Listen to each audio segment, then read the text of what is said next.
everybody. Today I'm gonna go through with you to see the 3 Harry Potter commands that you can do on your iOS devices. So now let's move over to my iPad and see how they're done. Hey everybody, we're now on my iPad so I can show you the 3 Harry Potter commands that you can do by default on your iOS devices. It'd be better for the iOS device that you're trying to do this on to be unlocked.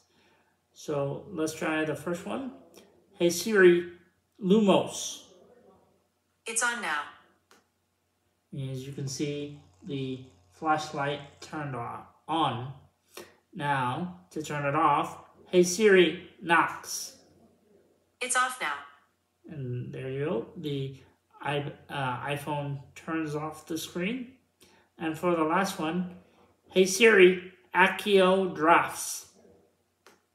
And I'll show you here, the Drafts application launches.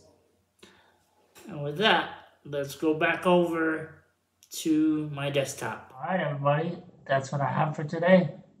Hope you like, subscribe, and comment on this video. And let me know what other types of automation videos you'd like to see. And I'll see you all in the next video.